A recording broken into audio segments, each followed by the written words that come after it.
Bonjour à toutes et à tous, merci de votre fidélité, bienvenue dans cette nouvelle aventure sur les ondes de la radio Perspective.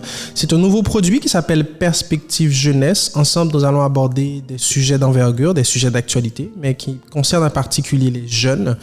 Mon nom est Carl Erwin Jean-Pierre. C'est avec plaisir que je vous accompagne dans cette nouvelle aventure. C'est un podcast qui se veut éducatif, décontracté, très cool. Les sujets que nous allons aborder, je vous l'ai dit tantôt, concernent particulièrement les jeunes. On a une série d'épisodes qu'on va recevoir plusieurs invités de marque. Aujourd'hui, pour la première sortie de ce podcast, nous avons l'honneur de recevoir un jeune très intéressant avec un parcours universitaire et professionnel atypique. Au studio, nous recevons Deka Gétro Petit Frère. C'est un jeune étudiant en sciences politiques, option relations internationales.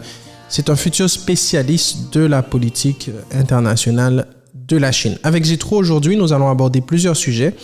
Je vais lui laisser le temps de se présenter. Gétro, c'est un plaisir de te recevoir ici. Le plaisir est pour moi également, Carl. Comme tu l'as dit tout à l'heure, je suis étudiant à l'UQAM en relations internationales. En fait, je fais un bac en sciences politiques, cheminement au Nord. Pour le préciser, le cheminement au Nord me permet de suivre des cours de maîtrise pour pouvoir me spécialiser dans la politique étrangère chinoise, notamment la présence chinoise en Afrique. Puis présentement, je continue ma maîtrise à l'UQAM. Puis ça me fait plaisir d'être avec toi aujourd'hui, Carl, honnêtement, pour parler de mon expérience en tant qu'étudiant dans le système québécois. C'est parfait. Merci d'accepter l'invitation parce qu'aujourd'hui, notre objectif, c'est évidemment de permettre à des jeunes étudiants nouvellement admis, étudiants haïtiens en particulier, de un petit peu comprendre le système dans lequel ils vont être appelés à étudier pendant les 3 prochaines années. Alors, le thème pour aujourd'hui, c'est quels sont les outils pour réussir ses études au Québec en 2023. C'est-à-dire que les sujets qu'on va aborder en particulier, c'est par exemple la différence entre le système scolaire haïtien et le système canadien, en particulier québécois, parce que c'est pas la même chose. Pour celles et ceux qui ne savent pas, le Québec, c'est une province à l'intérieur du Canada. C'est une compétence provinciale, l'éducation. À un moment donné, le Québec peut planifier différemment son système, par exemple, des autres provinces comme l'Ontario, la Colombie-Britannique, etc. On rentrera dans les détails un petit peu plus tard. Ensuite, on parlera aussi, par exemple, des différences de ces systèmes-là. On parlera du vide, par exemple, qu'il peut y avoir dans le système haïtien. On parlera aussi des techniques de gestion de sa session, comme les devoirs, les recherches, les bases de données. Et aussi, on parlera un petit peu du niveau de français. Alors, j'en profite pour souligner le fait que cet épisode, on va discuter en français, à la fois en créole aussi, pour faciliter la compréhension de toutes et tous. Également, on parlera un petit peu de santé mentale. Je sais que vous n'êtes pas spécialiste en santé mentale, mais quand même, on parlera de par nos expériences. Je dois dire que moi aussi, j'étudie à l'Université de Montréal en communication et sciences politiques. J'ai un petit peu une idée du système. Et c'est un dialogue, c'est un échange qu'on va faire ensemble pour un petit peu éclairer celles et ceux qui sont admis ou qui s'intéressent à l'université au Canada et au Québec. Alors, la première question que j'ai envie de te poser, avant, j'en profite pour dire qu'il n'y aura pas vraiment de formalité entre nous. Okay. Je s'appelle Monsieur Petit Frère, vous voyez. Dans la vraie vie, on est aussi amis, donc on va se tutoyer, ça va être très décontracté. Alors, moi, ma première question... comment ça a été pour toi de, par exemple, atterrir dans une université canadienne québécoise? Brièvement, comment ça a été le processus d'admission, d'inscription, etc.? Avant de répondre à cette question, laisse-moi te dire, Carl, quand j'ai pris la décision de commencer mes études au Québec, ce qui m'a premièrement frappé, c'est le système d'études universitaires québécois. Il fallait que je comprenne comment fonctionne le système universitaire québécois. Et je trouve que c'est un élément assez intéressant, un élément très, très important pour un étudiant qui décide de venir étudier ici. La première chose à faire, c'est de comprendre le système dans lequel tu t'apprêtes à étudier. Mm-hmm. Pour répondre plus précisément à ta question, comment je suis atterri ici? Parlons du processus d'admission, par exemple. Les documents que tu as dû soumettre, le processus en ligne, ou est-ce que c'était physique, les papiers, etc. La légalisation des documents, peut-être? OK. Je sais très bien que j'ai fait toutes mes études en Haïti. Donc, en tant qu'étudiant étranger, premièrement, je suis considéré comme étudiant étranger. Et pour cela qu'il faut mettre le point là-dessus. Quand tu es étudiant étranger, il faut prendre pleinement conscience de cela. Parce que si tu prends pleinement conscience que tu es étudiant étranger, ça te permettra justement de te préparer mentalement pour la période d'adaptation. Une chose que je me suis dit, au début, je me suis dit, je joue le même jeu, je joue sur le même terrain que les autres étudiants, mais on ne joue pas le même jeu. Pourquoi on ne joue pas le même jeu? Parce que je suis un étudiant étranger, et en tant qu'étudiant étranger, je dois m'adapter au système. Comment ça s'est passé le processus d'inscription? En fait, j'ai commencé mes études universitaires à l'UDM. L'UDM étant l'Université de Montréal, exactement. Pour celles et ceux qui ne savent pas. Exactement. J'ai commencé à l'UDM, puis en tant qu'étudiant étranger, l'inscription était super facile, tout se fait en ligne, ce qu'on n'a pas en Haïti, bien entendu. Tout se fait en ligne, j'ai déposé tous mes documents en ligne, j'ai ouvert mon compte d'inscription, ils m'ont demandé plein de papiers, je les ai déposés en ligne, puis ça a pris une période de traitement. Puis après cette période de traitement-là, donc ils m'ont accepté à l'université.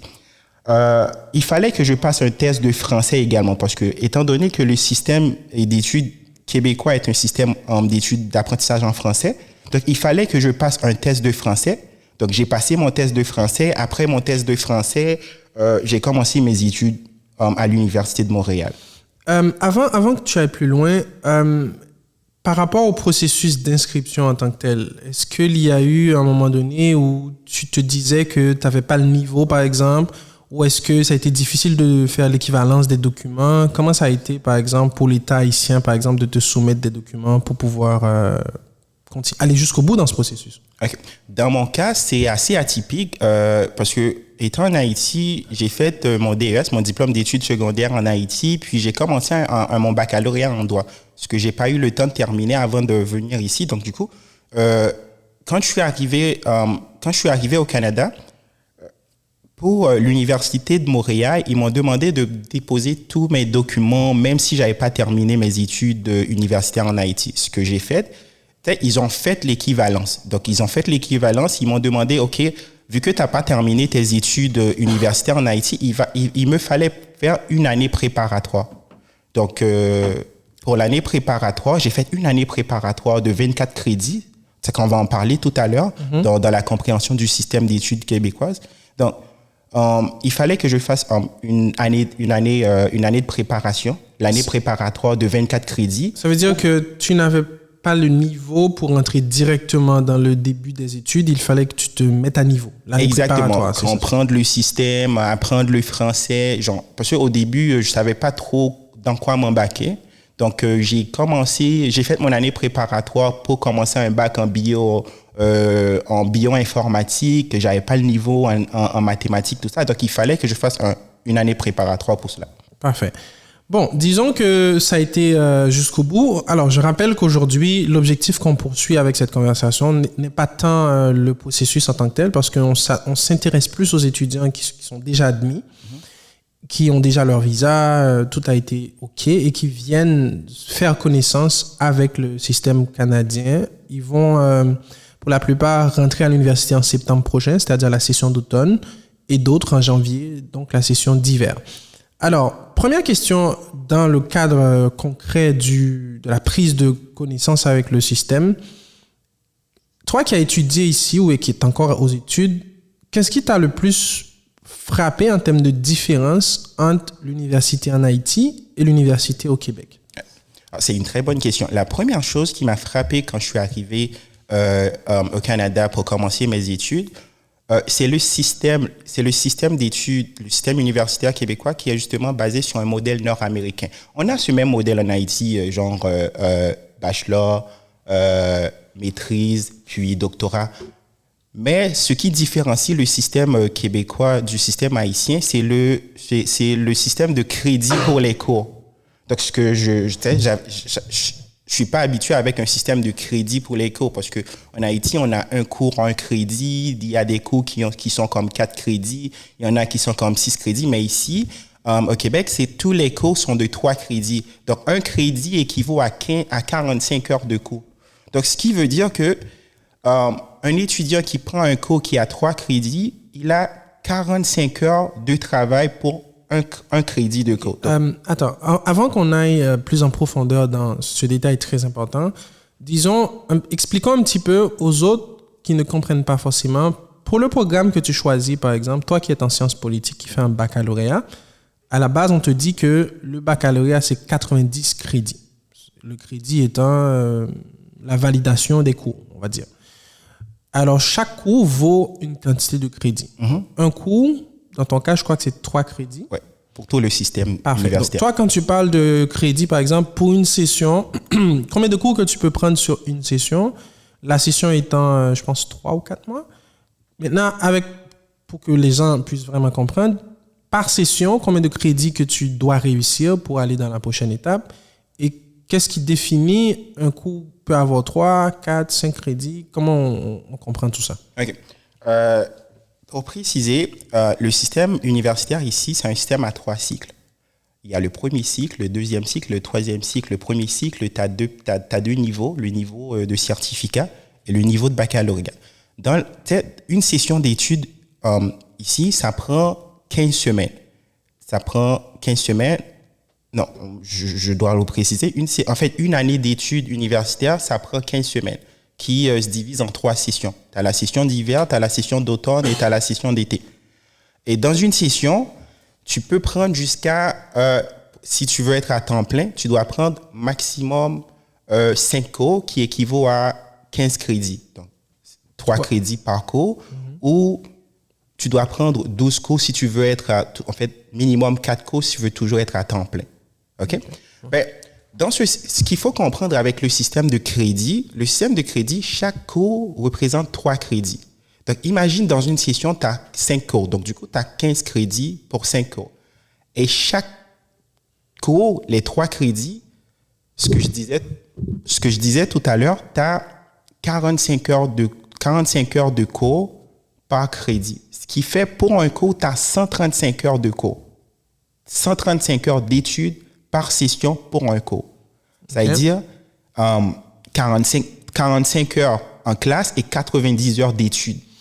Ça, c'est bien de le préciser parce que très souvent, quand on vient d'Haïti, on n'a pas forcément conscience que, à part la présentation du prof en salle de cours, il y a aussi autre chose qui viennent après, par exemple les recherches à la bibliothèque, les travaux de groupe, le temps personnel pour étudier, mémoriser, bien comprendre la matière. Ça aussi, quand tu parles d'heures de cours, j'imagine que c'est tout ce que tu veux impliquer. Exactement, parce que pour un cours, dis-toi que pour un cours, tu as 45 heures de cours en classe, puis les 90 autres heures, c'est pour étudier et travailler en même temps. Okay. Donc, ouais. Donc, tu dis que on prend 5 cours par session, idéalement, un cours par jour, pendant 5 jours.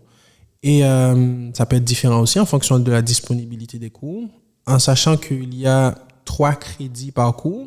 Donc, tu as 15 crédits pour la session, si je comprends bien. Après ça, au début, on s'est dit que pour le programme, on va dire 3 ans en baccalauréat, c'est 90 crédits. Donc, pendant la session d'automne, tu as déjà enlevé 15 crédits du 90 que tu dois réussir pour avoir ton diplôme. Maintenant, on va dire que c'est la première réponse à la question en termes de différence qu'il y a entre les systèmes universitaires haïtiens. On n'a pas ça, nous, en Haïti. C'est juste un cours. Tu as 54 cours pour le programme de 4 ans. Par exemple, moi, j'ai fait diplomatie et relations internationales au CEDI en Haïti. J'avais, je pense, 54 ou 56 cours. Il fallait juste que je réussisse mes 54 cours pour un final. Il n'y avait pas de 3 crédits par cours, etc. Maintenant, en termes de dans la pratique, par exemple, ça m'intéresse comme question quand on disait que les étudiants ne réalisent pas forcément que après la présentation orale majestueuse, je sais pas, du professeur, qu'il y a aussi ce qui vient après, les études, le travail, la bibliothèque. En termes d'infrastructure, on est au courant que, par exemple, au Québec, à l'Université de Montréal, là où je suis, il y a tout un système, notamment les bases de données, comment faire des recherches. J'ai été très surpris, par exemple. Moi, j'ai fait mes 4 ans au CEDI. Je devrais même avoir honte de dire ça dans les médias, mais quand même, c'est la réalité des choses. On veut s'améliorer. Que pendant ces 4 ans-là, je n'ai pas fait connaissance avec des bases de données que dispose l'UDEM, par exemple, pour chercher des articles scientifiques. Maintenant, en termes de compétitivité, est-ce que tu penses qu'un étudiant haïtien qui quitte Haïti avec 4 ans dans ses bagages, un baccalauréat ou bien une licence, comme on l'appelle en Haïti, pour aller directement à la maîtrise, avec un ensemble de lacunes, un ensemble de manquements qu'on n'a pas eu l'opportunité, soit par manque d'infrastructure, soit par un niveau qui n'est peut-être pas adapté. Penses-tu que cette personne-là ne devrait peut-être pas prendre un pas de recul, comme toi, tu as fait une année préparatoire, pour essayer d'aller chercher ces manquements, par exemple? Ou bien est-ce que même tu constates qu'il y a des manquements au niveau de ça? Oui, justement, il y a des manquements. Quand un étudiant arrive ici, je l'ai mentionné au début, il doit pleinement prendre conscience qu'il est étudiant étranger.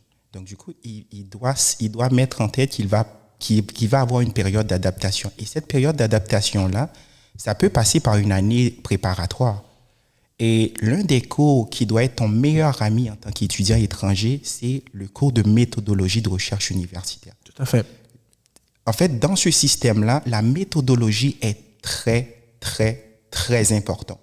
Et c'est ce qui m'a vraiment aidé. Tu sais, tout le monde me demande, mais Jétro, c'est quoi ton secret présentement? Tu réussis tous tes cours, des fois, tu n'es pas tout le temps présent en classe. Mais ce qu'ils ne savent pas, c'est que j'ai pris le temps de bien maîtriser la méthodologie de recherche universitaire.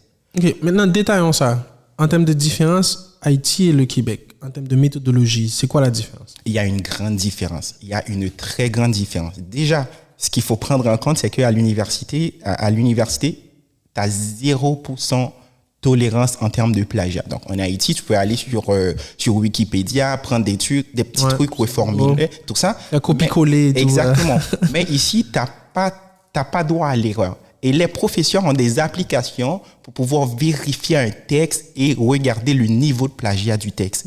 Donc, en termes de méthodologie, il faut vraiment faire attention sur le côté plagiat, puis aussi sur la présentation des textes. Par exemple, tu peux avoir un sujet très bien écrit, mais la présentation est mal faite. Pour la forme, tu vas manquer des points pour la forme, mais pour le fond, t'es correct, mais pour la forme, tu perds des points. Ils mettent vraiment l'accent sur la méthodologie. Il y a une très grande différence parce qu'en Haïti, comme j'étais à l'université publique en Haïti, je ne sais pas comment ça fonctionne pour les universités privées en Haïti, j'étais à l'UDH.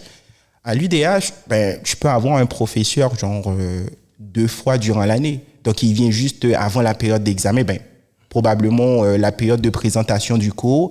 Après, s'il n'y a pas d'assez manifestations sur l'année, il va se présenter dans le milieu, dans le mi-année pour te dire, OK, tu vas avoir un examen. Ouais, ça, il y a une grande différence là-dessus. C'est bien que tu mentionnes ton expérience de l'université publique en Haïti. Moi, j'en ai pas fait. J'ai pas été à l'université d'État d'Haïti. J'ai été seulement au CEDI, une université privée. Il n'y a pas eu cette problématique d'absentéisme, si je peux le dire comme ça, des profs, mais quand même, au niveau de la méthodologie, effectivement, il y a eu vraiment beaucoup de manquements, pour être respectueux, dans le sens que c'est pas tout le temps qu'un professeur va vérifier, par exemple, le niveau de plagiat dans un devoir. Il va juste regarder est-ce que c'est structuré, est-ce qu'il y a une idée de fond, est-ce qu'il y a une logique, puis voilà. Alors qu'ici, effectivement, et je pense que ça va aussi c'est comme sociologique, dans le sens que la tricherie, par exemple, c'est complètement, les Québécois ou bien les Canadiens, si je peux dire comme ça, en tout cas de ce que j'ai vécu, trouvent que c'est important de réussir de par soi-même, de faire les efforts nécessaires pour pouvoir mériter son diplôme, mériter sa place dans la société. Alors qu'en Haïti, on a toujours tendance à prendre des raccourcis, tu vois, je vais juste copier ça sur Wikipédia, c'est pas grave, le prof ne va pas se rendre compte et tout. Alors qu'ici, tu peux même te faire exclure de l'université et ne même pas pouvoir étudier dans d'autres écoles parce que tu as un historique de plagiat qui n'est pas en ta faveur. Maintenant, en ayant dit ça, comment un étudiant haïtien doit se protéger par rapport à... Déjà, je soutiens ce que tu dis. Il faut vraiment prendre en compte cette dimension-là dans la méthodologie, notamment quand on fait les devoirs. C'est pas du tout recommandé, c'est inacceptable. Ça ne va pas passer de toute façon.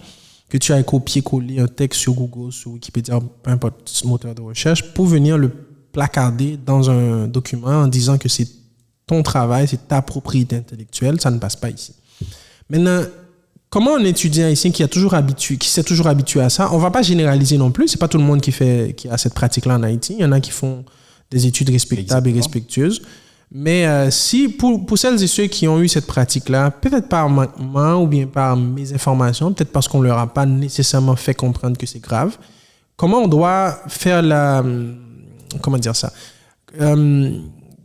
disons que l'adaptation... Comment quitter cette pratique-là pour migrer vers autre chose qui est plus potable? Honnêtement, Karl, ça va prendre un petit peu de temps. Et c'est ça que j'appelle la période d'adaptation. Pour certains, ça sera plus long. Pour d'autres, ça sera assez raisonnable en termes de temps. Mais comment quitter cette pratique-là? Moi, qu'est-ce que j'ai fait personnellement? À chaque fois que je rédigeais un texte, je prenais le temps, parce qu'il y a des applications gratuites aussi sur Internet que tu peux justement déposer ton texte, vérifier ton niveau de plagiat. Puis un autre truc que tu peux faire, qu'un étudiant peut faire, c'est justement demander à d'autres personnes, avant de déposer ton texte, avant de remettre ton devoir, demander à d'autres étudiants ou d'autres amis de lire ton texte. Puis avec ça, ça va te permettre justement d'avoir une idée de ton texte, puis tu as déjà vérifié le niveau de plagiat de ton texte, si toutefois, parce qu'on doit s'entendre que quand on est à l'université niveau baccalauréat, on ne fait que reprendre justement les informations des auteurs, tout ça. Donc forcément, c'est pas tes propres idées que tu vas mettre sur un texte. Donc il va falloir que tu comprends comment reformuler des textes. Comment citer, tout ça. Donc, tout ça fait partie de la méthodologie. Donc, pour reprendre, qu'est-ce que j'ai fait? J'ai demandé à des amis de lire mes textes avant de les déposer. Puis, d'utiliser les mêmes applications que les professeurs utilisent pour vérifier le niveau de plagiat des textes pour s'assurer justement que j'ai déposé un bon devoir avec 0% de chance d'avoir un cas de plagiat. Parfait. Je ne sais pas si tu te rappelles, sinon c'est pas grave. Est-ce que tu pourrais peut-être, par exemple, citer quelques applications comme ça où on peut vérifier Une application que j'utilise particulièrement s'appelle Smoothing.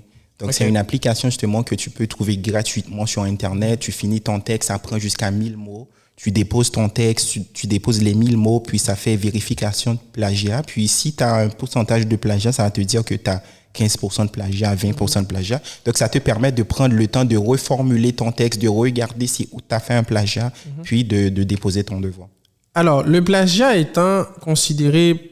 Des fois, ça va tellement loin dans le sens que même si dans le texte, tu dis que cette partie du texte ne vient pas de moi, par exemple, tu mets entre parenthèses ou tu cites Voltaire ou Montesquieu, peu importe, si tu le cites mal, c'est encore considéré comme du plagiat, dans le sens que c'est très grave ici à l'université au Canada. Donc, j'encourage vraiment toutes celles et ceux qui nous écoutent aujourd'hui à prendre conscience que quand on était en Haïti, ça a été plus facile peut-être de copier des idées qui ne viennent pas de notre cerveau, de notre réflexion, de notre travail intellectuel et de l'inclure dans un devoir. Mais ici, c'est inacceptable, c'est très grave. Donc, ça, c'est une partie qu'on a touchée, par exemple. On va peut-être essayer d'aller, par exemple, dans les devoirs, par exemple. La façon dont on fait les devoirs en Haïti, j'imagine, j'y suis passé par là, je peux en témoigner aussi, mais aujourd'hui, c'est toi notre invité. Comment tu trouves qu'il y a une différence dans la... Parce que pour moi, un devoir, c'est de la production de savoir, c'est de la compétence qu'on crée. Même si, effectivement, comme tu l'as mentionné, au niveau licence, au niveau baccalauréat, le plus important, c'est de connaître les idées des auteurs. Au niveau master, tu vas peut-être avoir la possibilité d'accoucher tes propres idées. De réfléchir, de critiquer, de commenter. Alors qu'au niveau doctorat, tu peux avoir carrément une sorte d'antithèse et tout. Mais comment on fait attention, par exemple, ici, dans les devoirs, non seulement de faire un devoir qui va être sanctionné avec une note satisfaisante pour pouvoir aller dans la prochaine étape de ton parcours, mais aussi d'être satisfait intellectuellement du travail qu'on a produit. Qu'est-ce qu'on doit prendre en compte, notamment le plagiat dont on vient de parler, peut-être l'ambiance de groupe aussi, parce qu'il y a beaucoup de devoirs de groupe ici. Est-ce que le travail en équipe à l'université ici est différent du travail en équipe en Haïti? Quelles sont les recommandations que tu ferais à un étudiant qui vient d'arriver dans ce domaine-là? OK. La première chose que l'étudiant doit prendre en compte dans le cadre de la production de devoirs, tout ça, c'est comme tu l'as dit tout à l'heure, qu'un devoir, justement, c'est la possibilité que tu as d'accoucher sur un papier, sur une présentation, ton savoir. La première chose que l'étudiant doit prendre en compte, si tu es un étudiant assidu qui assiste à tous tes cours, rassure-toi d'avoir de très bonnes notes. Quand tu prends tes notes, rassure-toi de prendre de très bonnes notes. Quand tu as tes notes, tu vas pouvoir ne sois pas un étudiant perroquet. Pourquoi que les étudiants perroquets, c'est un étudiant qui va en classe, un jaco, tu vas en classe, tu comprends rien, tu fais juste que répéter ce que le prof a dit en classe. Donc, c'est vrai qu'on reprend les idées des auteurs, tout ça, mais il y a les professeurs québécois détestent les étudiants jaco, les étudiants perroquets. Rassure-toi de bien comprendre ton cours. Quand tu vas faire ton devoir, quand tu vas accoucher ton savoir, rassure-toi quand tu écris selon tes propres connaissances. Tu écris selon ce que tu as compris. Puis, demande à d'autres personnes de lire ton texte, de comparer, d'étudier. Tu as mentionné tout à l'heure des devoirs en groupe. Tu sais, le rythme ici pour étudier en cours, ce n'est pas le même rythme en Haïti. Par exemple, en groupe en Haïti, donc, probablement, si tu as une présentation en groupe en Haïti, ça se peut qu'il y a comme tous les étudiants vont s'y mettre. Parce que, tu sais, c'est pas comme ici, genre, tu vas être dans un groupe. Il y a des étudiants qui vont mettre la pression, qui vont s'y mettre, mais ça se peut qu'à la dernière minute, tu vois, dans un groupe, il y a des lâcheurs aussi dans un groupe. C'est ça qui change la dynamique des études en groupe dans les universités québécoises. Versus les universités en Haïti. Les universités en Haïti, j'ai eu l'impression que tous les étudiants s'y mettent parce qu'ils savent qu'ils ont 2 examens sur l'année. Donc, ils n'ont pas le droit à l'erreur. Tous les étudiants s'y mettent pour avoir la meilleure note possible, tu vois. Alors qu'ici, je trouve que c'est pas tous les étudiants qui s'y mettent en groupe. C'est pour ça que moi, personnellement, j'aime pas trop les devoirs en groupe. C'est intéressant que tu mentionnes cet aspect des études, par exemple. On a parlé de plagiat et autre chose, mais cet aspect de devoir en groupe, par exemple, est-ce que tu dirais qu'il n'y a peut-être pas là un choc culturel ou bien même un aspect générationnel quand on regarde un étudiant qui vient d'Haïti? Parce que, par exemple, l'école en Haïti, pour nous, c'est la dernière chance, c'est l'espoir ultime. Exactement. De se construire, de devenir quelqu'un dans la société. Et comparé à un Québécois qui vient de finir le cégep, par exemple, qui peut ne même pas aller à l'université, il va pouvoir travailler au niveau professionnel avec ce qu'il a appris au cégep. Est-ce que tu dirais que là, il y a peut-être un degré de motivation en plus à prendre en compte pour l'étudiant haïtien parce que c'est sa dernière chance, parce que l'école, c'est important? Comment concilier les intérêts des étudiants, de collègues de travail dans un devoir de groupe qui ne sont pas évidemment les mêmes? OK. Déjà, il faut savoir que de la motivation n'est pas pareil. Déjà, tu es étudiant étranger, tu paies 3 fois plus cher qu'un étudiant résident. Puis, tu sais que déjà, tu as cette habitude de vouloir tout donner parce que tu sais que c'est ta dernière chance. Arrivé ici dans le système, tu as toujours cette motivation alors que tu te frottes avec des étudiants qui possiblement sont en train d'essayer le baccalauréat, sont en train d'essayer ce qu'ils sont faits pour les études, tout ça. Puis, ça peut poser problème dans une dynamique de groupe. Tu peux avoir l'impression que tu donnes ton meilleur alors qu'il y a d'autres étudiants qui sont comme mon objectif, c'est d'avoir un B, c'est d'avoir un C. Alors que toi, tu veux avoir un A+. Parce que de toi, tu dis que ne pas avoir un A+, c'est comme un échec pour toi. Ouais. Donc, comment concilier tout ça? Des fois, je vais te le dire clair, tu vas devoir tout donner toi-même. Même si que tu sais qu'après, tu vas te plaindre pour ne plus travailler en groupe, mais je conseille aux étudiants de se donner, aux étudiants étrangers, même si tu es dans une dynamique de groupe, de se donner à fond pour justement couvrir la lacune des autres étudiants qui ne sont pas aussi motivés que toi. Il y a aussi cet aspect de la question, par exemple, tu as parlé de la nécessité tu vas tout faire pour avoir un plus, alors que l'autre peut-être va se satisfaire avec un B ou un minimum. Je ne sais pas comment s'appelle le thème spécifique. Je pense que c'est anxiété de résultat, quelque chose comme ça. Comment on fait aussi pour ne pas tomber dans la surproduction? Dans le sens que si on n'a pas un A+, c'est forcément un échec. Ou bien si on a un B, c'est parce qu'on n'a pas compris, on est moins intelligent. J'attire quand même ton attention sur le fait que, par exemple ici, les professeurs, pas tous, pas toutes, ne regardent pas forcément la note finale. Ils regardent le processus de compréhension. Est-ce que tu as compris? Est-ce que tu as maîtrisé la matière? La note, par exemple, j'ai eu une professeure à l'université, il n'y avait pas d'examen dans son cours parce qu'elle disait que pour elle, l'évaluation, on ne peut pas évaluer la compétence, la connaissance, surtout au niveau littéraire, sociologique, quand on est en Sciences Po, etc. C'était des fiches de lecture, des devoirs de compréhension, des devoirs de groupe, par exemple. Alors, comment on fait, même si on va prendre en compte le fait que pour certains autres étudiants québécois, français ou peut-être d'autres nationalités qui sont aussi étudiants internationaux, qui n'ont pas les mêmes motivations, les mêmes intérêts que toi, alors que toi, tu veux vraiment à tout prix briller, tu veux à tout prix réussir. Et aussi pour éviter de tomber dans la surproduction, en sens que si c'est pas un A+, c'est forcément un échec. Comment tu fais pour trouver l'équilibre entre ces deux-là? Pour répondre directement, il faut justement faire la différence entre réussir un cours et comprendre un cours. Parce que pour ne pas tomber dans la surproduction, si tu te focalises seulement pour avoir un A+, sans chercher à comprendre un cours, ben là maintenant, ce qui va se passer, tu vas tomber dans la surproduction. Pour faire cet équilibre-là, il faut justement mettre en tête que, OK, là, je suis dans ce cours, c'est pas seulement pour avoir un A+, mais pour comprendre ce cours.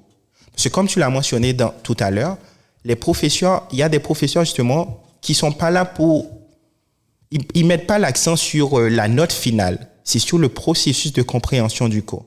Donc, si tu arrives à faire cette différence entre vouloir comprendre un cours et vouloir avoir un A+, tu vas pouvoir faire l'équilibre entre l'anxiété de réussir, parce que tu vas redéfinir la réussite d'un cours dans ta tête. Parce que réussir un cours, c'est pas seulement avoir une très bonne note, mais c'est de pouvoir expliquer, en d'autres termes, c'est de comprendre ce cours en fait.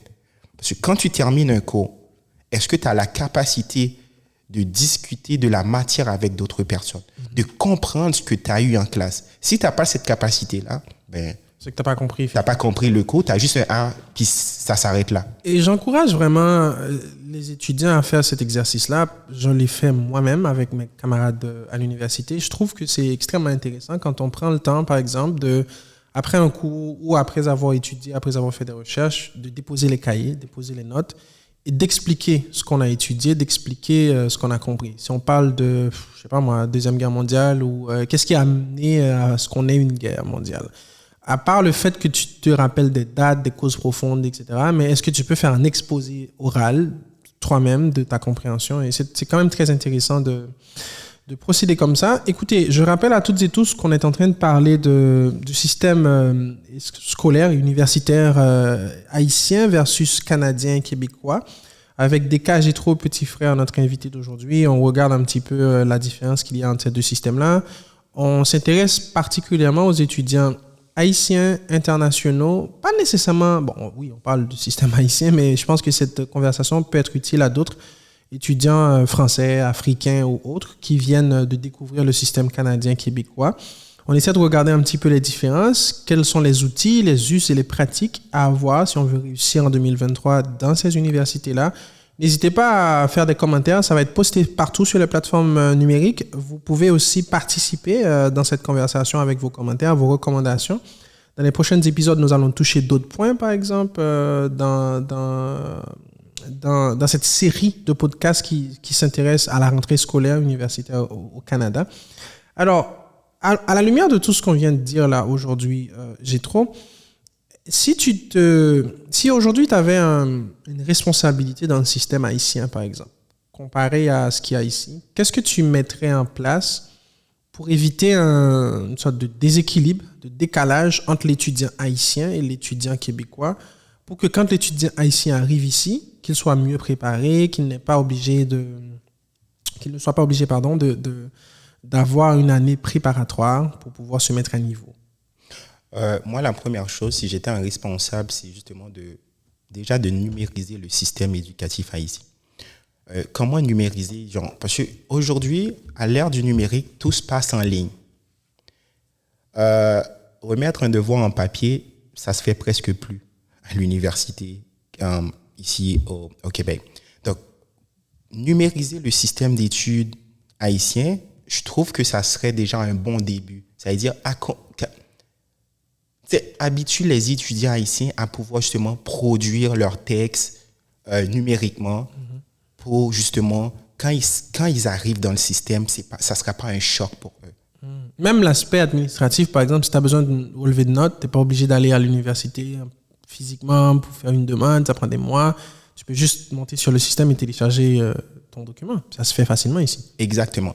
Puis un autre point que je ferais si j'étais un responsable d'études en Haïti, je pourrais dire que ne pas résumer l'administration d'une université juste à fournir des papiers.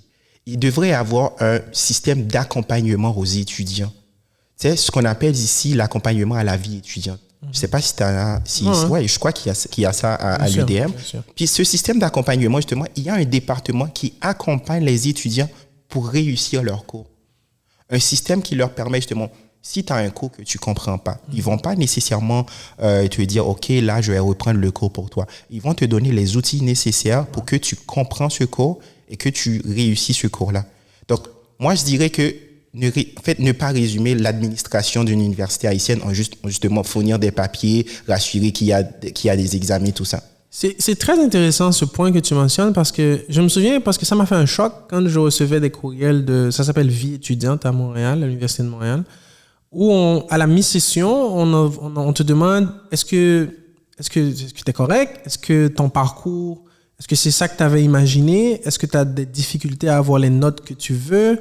Qu'est-ce qu'on peut mettre en place pour t'aider? J'étais, waouh, mais je suis responsable moi-même de mes études. Comment ça se fait qu'il y a toute une institution c'est une démarche personnalisée, là. C'est pas comme si on envoie ça à tout le monde et puis, oui, évidemment, tout le monde est touché, mais tu as la possibilité de prendre un rendez-vous avec comment ils appellent ça? Technicienne de gestion, bref. C'est une personne attitrée à l'université qui regarde ton parcours, qui regarde tes notes de manière spécialisée. Là où tu as moins réussi, plus réussi, c'est quoi tes points forts, tes points faibles, comment on peut t'accompagner, t'encadrer. Évidemment, ce point est extrêmement intéressant. Il faut également nuancer puis faire l'équilibre des choses. C'est pas le même budget une université université québécoise avec une université haïtienne, donc c'est pas le même budget. Mais par contre, moi je dirais qu'il faut justement bien repartir le budget des universités haïtiennes pour les mettre dans des trucs vraiment, vraiment, vraiment importants. Parce que oui, les deux éléments importants dans une université sont les étudiants et les professeurs. Oui, il faut bien payer les professeurs, mais il ne faut pas seulement bien payer les professeurs, il faut avoir un accompagnement aux étudiants. Et si je trouve malheureusement, c'est ça le problème en Haïti, c'est laisser les étudiants face à eux-mêmes. Okay. Donc, il n'y a pas vraiment un accompagnement. Tu étudies, des fois, tu as un cours, tu n'as même pas de syllabus pour le cours. En fait, je vais t'expliquer une expérience que j'ai dès que je suis arrivé ici au Canada pour commencer mes études. Donc, peut-être sur Studium ou sur d'autres plateformes en université, tu as déjà le cursus du cours, tu as déjà le syllabus, tu sais déjà par où commencer. Puis j'étais comme, mais bon, c'est trop facile, tu as déjà tout ça. Mais ça, pour moi, c'était un choc parce qu'en Haïti, je n'avais pas ce système-là. Des fois, tu arrives dans le cours, le professeur te dit, ben moi, je suis ci, je suis ça, je travaille dans ça. Puis aujourd'hui, il commence, je sais pas, dans le cadre d'un cours de droit international, il commence avec une convention, puis après, demain, il commence avec l'histoire de la Deuxième Guerre mondiale. T'es comme... Ouais, c'est vrai que c'est beaucoup plus structuré ici. À l'avance, tu as le cursus, tu as le syllabus, tu as le cheminement pendant toute la session même. Tu as même tes dates d'examen, tout ça. Puis tu as même les sujets. C'est vraiment bien organisé. Et tu sais déjà aussi sur quoi vont être portés les devoirs. Les devoirs individuels, les devoirs de groupe. Tu peux déjà choisir ton sujet à l'avance. Tu sais quel livre tu vas devoir acheter. C'est ça la planification des études en fait. Tu as la possibilité de savoir où tu vas. Il n'y a rien qui est plus difficile quand tu rentres dans quelque chose, tu ne sais pas où tu vas, où est-ce que tu t'es rendu, tu ne sais pas à quoi ça va rimer à la fin. Et donc, évidemment, j'espère qu'il y a des responsables de l'Université d'État d'Haïti ou bien des politiques en Haïti qui sont à l'écoute. Comme ça, on ferait d'une pierre plusieurs coups. Alors, on s'approche vers la fin de cet épisode, mais il reste quand même 2 autres points qu'on va aborder aujourd'hui. Par exemple, le niveau de français, par exemple. Ça, c'est quelque chose qui revient à chaque fois. Il y a des étudiants qui sont admis avec des conditions. Conditions, par exemple, d'aller prendre un cours de français de mise à niveau. Ils sont obligés de prendre plusieurs cours, même des fois. Un français 1, français 2. Alors qu'on peut dire qu'on parle français en Haïti.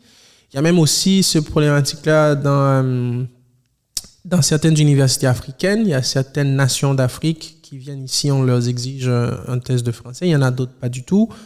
Est-ce que tu trouves qu'aujourd'hui, on a le niveau nécessaire académique qu'il faut quand on vient d'Haïti pour pouvoir étudier directement dans une université québécoise sans passer par un cours de mise à niveau français? OK. Effectivement, malheureusement, il y a cette il y a ce déséquilibre-là entre le niveau de français haïtien puis le niveau de français ici. C'est pas nécessairement le niveau français parlé, parce que on s'entend là-dessus, le français parlé québécois, c'est pas le même que tu utilises pour faire tes devoirs, pour le rendu de tes textes à l'université. Qu'est-ce que tu veux dire par là? Par exemple, c'est le niveau de parler, c'est pas que le niveau de parler, le niveau de français québécois n'est pas correct, parce qu'ils ont leur patois, ils ont leur façon de s'exprimer. Mais vu que tu es dans l'université, c'est que tu dois avoir un niveau international de français. Tu vas pouvoir. Toi, là, qu'est-ce que tu veux dire, mon chum? Là, tu vas pas écrire ça dans ton texte. Tu vas pas écrire ça dans ton texte. Et moi, j'ai eu un cours. Il y a le français usuel, il y a le français que les Québécois utilisent pour. Le joual, tu veux dire. Comme un dialecte. Exactement. C'est pas le même français que tu vas utiliser. Donc, on s'entend là-dessus. Mm-hmm. Tu vas pouvoir t'adapter. Parce que même arrivé ici au Canada, il va avoir ce choc-là. Quand tu arrives, tu vois comment les gens parlent. Imagine, tu restes ici un bon 6 mois avant de rentrer à l'université, mais tu vas te rendre compte que c'est pas le même. C'est pas le même. Donc, malheureusement, il y a ce déséquilibre-là. Et encore plus en Haïti. Pourquoi? Parce que en Haïti, les présentations des cours, des fois, tu vas avoir des professeurs qui te présentent le cours en créole. Puis alors que les documents sont en français. Tu sais, ça déjà te déséquilibre. Puis, tu sais même pas, même dans le processus de compréhension du cours, tu comprends un texte, tu comprends le cours en créole, mais maintenant, tu vas pouvoir traduire en français. Tu es toujours dans cette dynamique de traduction dans ta tête. Même arrivé ici, tu es toujours dans cette dynamique-là. Et c'est pour ça que il te faut nécessairement ce mise à niveau en français pour pouvoir t'adapter, parce que malheureusement, on n'a pas ce niveau en Haïti. Bon, je vais un petit peu parler de mon expérience personnelle. Moi, j'ai pas eu à faire ce cours-là de mise à niveau. Il y a à l'Université de Montréal, je ne sais pas si c'est à cause du fait que j'ai été au CEDI, parce qu'il y a un document, il s'appelle ça dérogation justement pour ne pas prendre le cours. Ils ont dit que si par exemple tu as un diplôme universitaire francophone, c'est-à-dire que tu peux prouver que tu as fait tes études en français, pour certaines universités, c'est pas nécessaire de prendre le cours. Bon, moi, personnellement, j'estime que j'ai le niveau. Regarde, on est en train de faire le podcast en français. Je pense que le français est correct, le niveau dont on s'exprime aujourd'hui. Mais en même temps, tout ce que tu viens de dire là, c'est vrai. Et je reconnais aussi qu'en Haïti, le français a toujours été une langue élitiste. Justement. Dans le sens que c'est pas toute la population qui s'exprime en français. C'est vraiment une élite intellectuelle, académique, économique, politique. Alors, même celles et ceux qui sont dans on va dire, la classe moyenne éduquée, qui parlent français, c'est pas le même niveau de français académique qui te permettrait de faire une étude universitaire, par exemple. Alors, il y a effectivement ce côté-là de vocabulaire, de syntaxe, de grammaire, d'accords, des verbes, etc. Oui, mais peut-être qu'à ce niveau-là aussi, l'État haïtien devrait intervenir, parce que, par exemple, on sait tous, si tu prends un élève de philo, par exemple, qui vient de finir Rito Philo en Haïti au niveau secondaire, qui s'exprime en français, écoute, ça peut être catastrophique d'écouter ça. Malheureusement, on n'est pas en train de faire une mauvaise publicité pour Haïti, mais c'est un fait. Il faut déjà commencer par le reconnaître pour pouvoir changer quelque chose. Ouais, justement.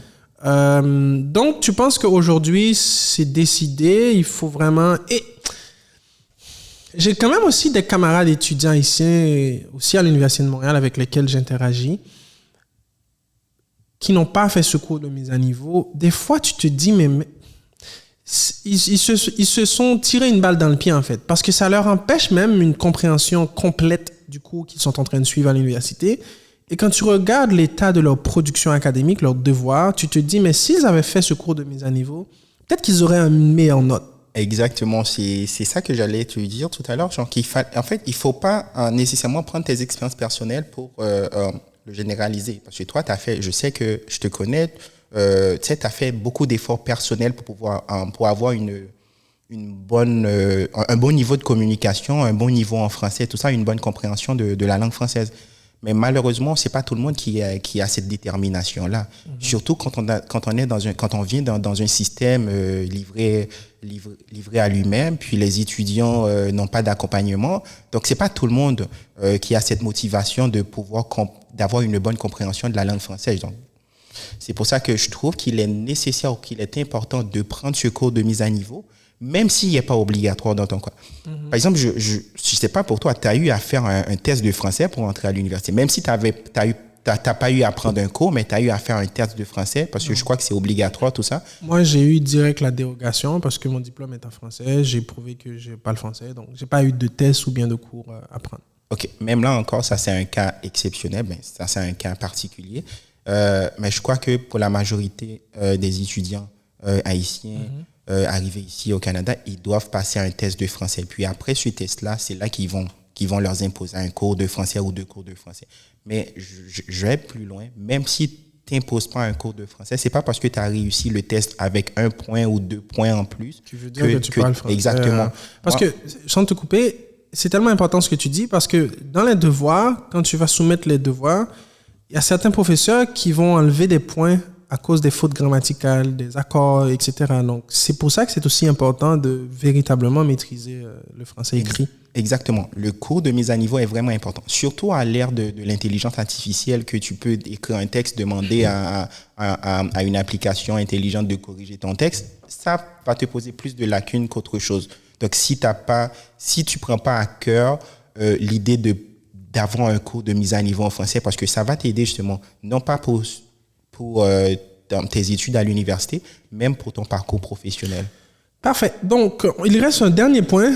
Je sais que tu n'es pas spécialiste en santé mentale, mais c'est quand même une réalité ici au Canada. Je dirais même dans les pays occidentaux, c'est aussi un choc culturel. Je vais peut-être parler pour moi personnellement. Avant, comme tous les Haïtiens d'ailleurs, on a toujours tendance à minimiser les problématiques de santé mentale, pardon. Alors que quand on vit dans les pays occidentaux avec toutes les pressions sociales, les exigences financières, les responsabilités qu'on a, et aussi avec la température qui n'est pas ici en hiver, tu cherches le soleil, tu ne le vois pas pendant plusieurs semaines. Adaptation, en fait. Et donc, ça peut jouer sur ta santé mentale. Le poids aussi, le volume d'efforts que tu dois fournir, enfin, si tu es un étudiant appliqué, pour pouvoir, par exemple, moi je sais que par exemple j'ai 5 cours par semaine, des fois j'ai jusqu'à 10 pages à lire par cours, donc ça me fait environ une 50aine de pages à lire chaque semaine, plus les devoirs de groupe, plus l'exposé en classe, plus les recherches personnelles, plus l'examen, plus toutes les plus que tu connais déjà. Et un point que tu n'as pas mentionné, en plus de tout ça, tu travailles. Évidemment. L'autre plus grande partie encore. En plus, tu es à temps plein aux études. Pour toutes les responsabilités que tu as financières, etc., tu devrais être à temps plein aussi au travail. Et il faut qu'on bien passer aussi. On va le faire fête les week-ends. Donc, tout ça, ça met une pression énorme sur le dos de l'étudiant. Si tu n'as pas de famille ici, tu es tout seul dans un 4,5 ou un 3,5, un studio, peu importe. Ça, c'est beaucoup de choses en même temps. Et nous ne sommes pas très habitués, venant d'Haïti, à gérer tout ça en termes de responsabilité, en termes de pression, aussi avec le froid qui arrive, etc. Qu'est-ce que tu suggérais à un étudiant qui va faire connaissance avec ce lot-là? Déjà, il faut se mettre en tête que tu es dans une période d'adaptation perpétuelle. Un autre point important, du fait qu'on est haïtien ou qu'on vient d'un pays étranger, en fait, particulièrement dans notre culture, dans notre société, on ne prend pas en compte, on minimise généralement les effets que ça peut avoir sur notre santé mentale, le surcharge d'études. C'est pour ça qu'il faut pas hésiter à exploiter toutes les ressources qui sont à tes disponibilités à l'université, dans ce cas précis. Parce qu'à l'université, il y a justement des ressources qui sont là pour accompagner des étudiants qui ont une surcharge de travail, qui travaillent, qui ont un travail, un boulot, en plus des bien qu'ils études. sont mères ou Exactement. des enfants. Il y a tous ces encadrements-là. Il ne faut pas hésiter à les prendre en compte. Il ne faut pas hésiter à les exploiter. Parce que, tu sais, nous, on peut voir difficile, on peut voir comme mal, tu sais, aller voir un psychologue à l'université, parce qu'il y a des psychologues qui sont disponibles pour discuter. Il y a des cercles de discussion à l'université également. N'hésite pas à exploiter toutes ces ressources-là, parce que ça arrive trop souvent quand on minimise ces facteurs-là, qu'on tombe en burn-out. Après une session d'études, un burn-out, c'est comme tu as tellement travaillé tu as une surcharge, puis après, peut-être tu tombes en dépression. Tu n'es plus fonctionnel. Tu n'es plus fonctionnel, tu tombes en dépression, puis c'est pas parce que tu n'avais pas les outils nécessaires pour surmonter ça, mais tu les as pas exploités parce que tu as eu l'idée que, tiens, on parle pas au psychologue, je garde toutes mes affaires pour moi, ou j'ai pas besoin de parler, j'ai pas de problème, ça me dérange pas, je viens d'un pays difficile, j'ai l'habitude. C'est un truc que je me disais, je viens d'un pays difficile, je suis habitué, donc du coup, ça c'est rien pour moi. Tu vas vite te rendre compte, 3e session, tu n'es pas aussi fort que tu le pensais. Exact. C'est vraiment très bien de mentionner ça. On s'approche dangereusement de la fin de l'émission, mais j'ajouterais aussi, c'est bien d'avoir dit, par exemple, il faut prendre en compte les ressources qui sont disponibles. Nous, comme Haïtiens, on a tendance à être des fois timides. On a tendance à penser qu'on ne mérite pas ce qui est disponible, ou bien on a juste payé pour les cours, on prend les cours, on rentre chez nous, alors que non. Il y a vraiment plein de ressources disponibles dans l'université, notamment les psychologues.